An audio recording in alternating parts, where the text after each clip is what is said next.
त्रिलोक के स्वामी महाकाल अपने मस्तक पर एक छोटे से चंद्रमा को क्यों स्थान देते हैं? इसका उत्तर किसी शक्ति प्रदर्शन में नहीं, बल्कि उस परम करुणा में छिपा है जो एक अहंकारी देवता को मृत्यु के श्राप से बचाने के लिए प्रकट हुई थी।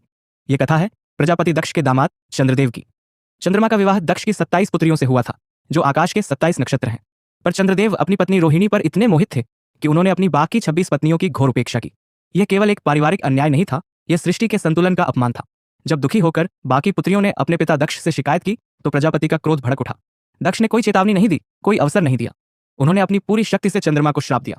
दक्ष, तुमने मेरे वंश का अपमान किया है, जाओ, मैं तुम्हें श्राप देता हूं कि तुम क्षय हो जाओगे। यह कोई साधारण श्राप नहीं था, यह एक प्रजापति का वचन था। श्राप लगते ही चंद्रमा का तेज घटने लगा, उनकी कलाएं मरने लगीं और उनका शरीर गलने लगा। मृत्यु को सामने देख भयभीत चंद्रमा सहायता के लिए पहले ब्रह्मा जी के पास गए, फिर विष्णु जी के पास। पर किसी ने उनकी सहायता नहीं की, क्योंकि कोई भी प्रजापति दक्ष के वचन को काट नहीं सकता था। जब हर द्वार बंद हो गया, जब सृष्टि के रचयिता और पालक ने भी मुख फेर लिया, तब चंद्रमा ने वह किया जो हर असहाय जीव अंत में करता है। उन्होंने महादेव के चरणों में शरण ली। वे कैलाश पहुंचे और शिव के पैरों में गिरकर अपने प्राणों की भीख मांगने लगे।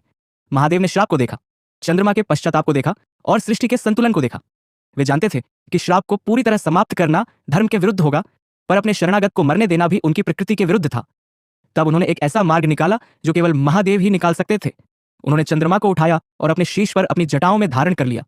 शिव के शरीर का स्पर्श पाते ही चंद्रमा की मृत्यु रुक गई।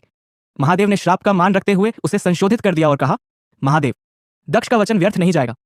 तुम 15 दिन क्षीण होगे, पर अगले 15 दिन मेरी ऊर्जा से तुम पूर्ण हो जाओगे। उसी दिन से कृष्ण पक्ष और शुक्ल पक्ष का चक्र आरंभ हुआ। वह अर्धचंद्र महादेव के मस्तक पर एक आभूषण नहीं, बल्कि एक वचन है। यह वचन है कि जो कोई भी, चाहे वह कितना भी दोषी क्यों ना हो, यदि सच्चे पश्चाताप के साथ उनकी शरण में आता है तो वे उसे मृत्यु के मुख से भी निकाल लाते हैं। वह चंद्रमा इस बात का प्रतीक है कि महादेव का दरबार न्याय का नहीं, बल्कि करुणा का दरबार है। उस चंद्रशेखर के सम्मान में जो अपने भक्त के लिए श्राप को भी वरदान बना देते हैं,